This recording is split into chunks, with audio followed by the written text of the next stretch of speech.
Hello, Dina Wakley here. Welcome to my mess of a studio, as usual. And I am here to show you my new release, holiday release, with Spellbinders paper arts. Are you ready to do some Christmas shenanigans with me? All right, come along and I'll show you the goods, and then I'll show you my samples that I made.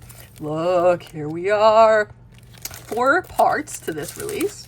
First part is a 3D embossing folder called Stars and Fronds.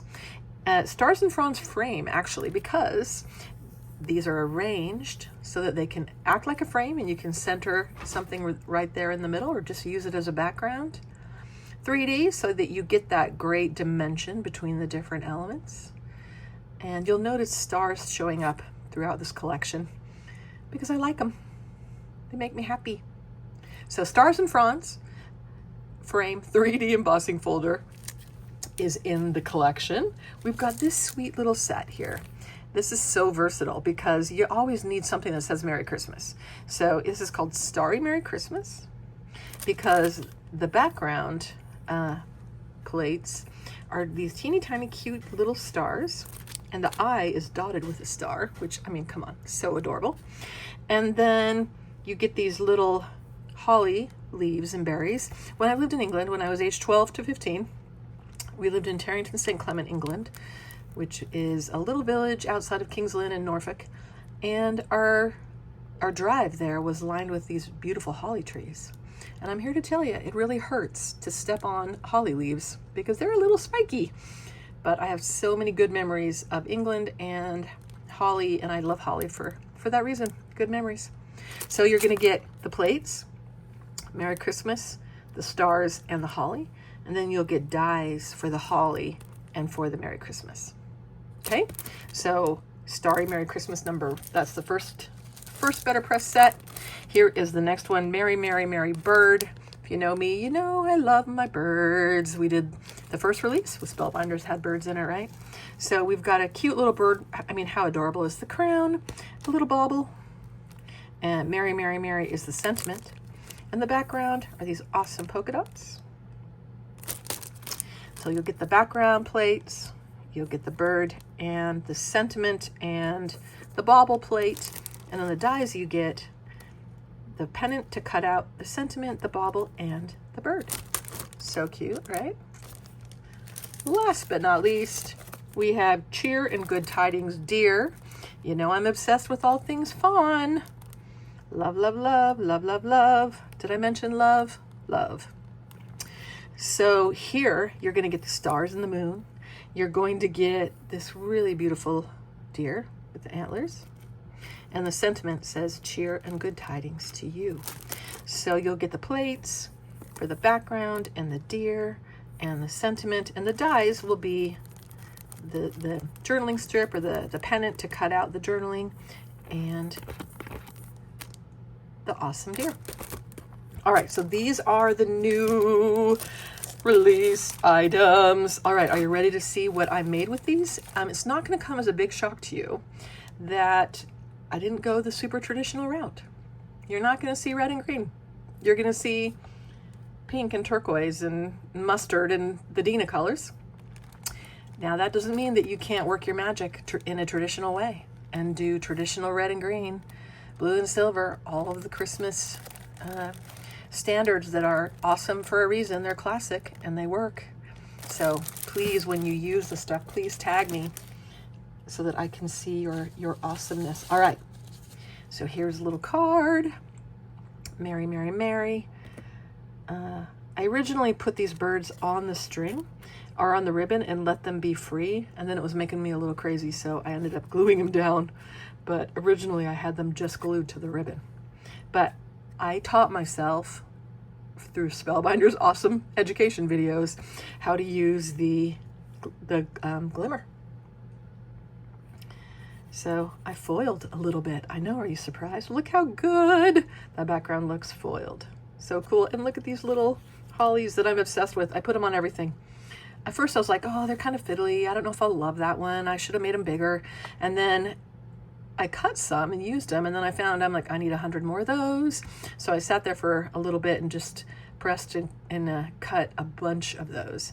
You'll see them showing up on all things. So There's one sample. Again, not your traditional Christmas colors, but I still love it. Another one that I foiled. I know. Who am I? A little bit of the holly here. Remember, the holly comes in the Merry Christmas, right? Starry Merry Christmas.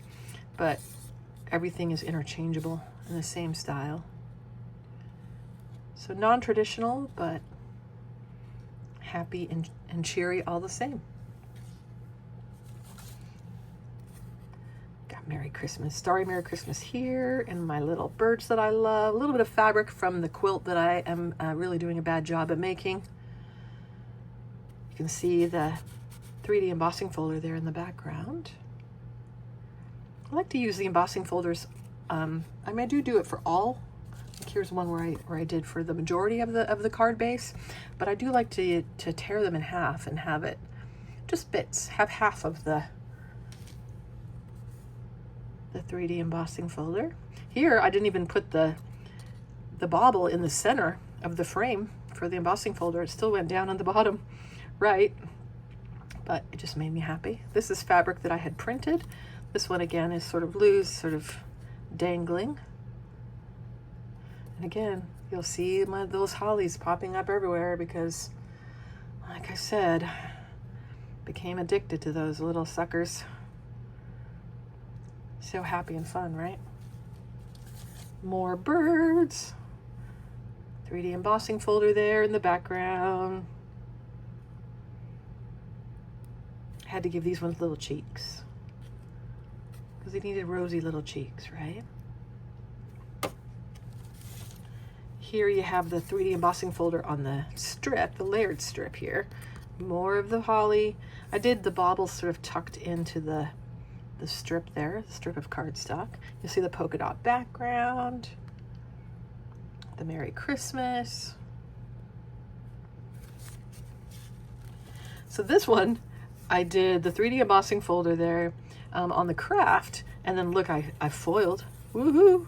I foiled the deer, and then I just used a paper punch and cut out, you know, like a standard office paper punch, and cut out a hole for the Rudolph nose. Kind of fun, right? Of course, using Spellbinders' awesome cardstock. How can you go wrong?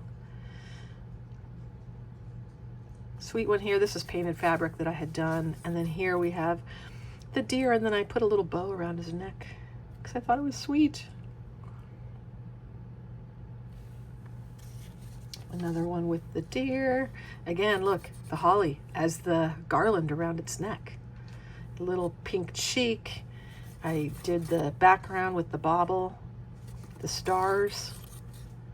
Remember, these stars come with the Merry Christmas sentiment set.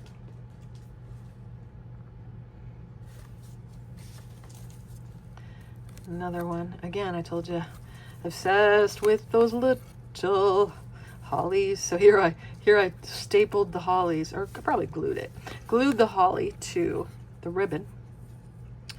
And I took Mary, Mary, Mary, and I cut it up so that it's sort of not long and skinny, but short. Little single words. Here I inked it so that the antlers were different color than the deer body. And then you can see the baubles in the background. So I'm mixing and matching all of the sets.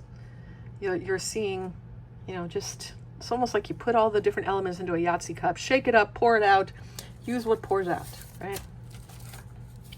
Because they all go so well together. Look, I foiled that sentiment there. This time I stuck the bauble behind some plain collage paper, so it's kind of like vellum, but kind of not, but kind of an opaque, but still transparent. Opaque but still transparent makes literally no sense. A transparent but not perfectly clear paper back there, so you can kind of see it tucked back there. Birds marching along. Again, once you get that paper punch out, you can use it on everything, right? And one more with the deer. All right, so those are my samples. Looking forward to seeing you work your magic, your holiday magic. Make sure that you tag me. My Instagram is @Dina Wakley, Dina Wakley. And I love, love, love to see what you do. I really do. And you don't have to go super non-traditional, of course. You can keep it traditional. And happy holidays and Merry Christmas.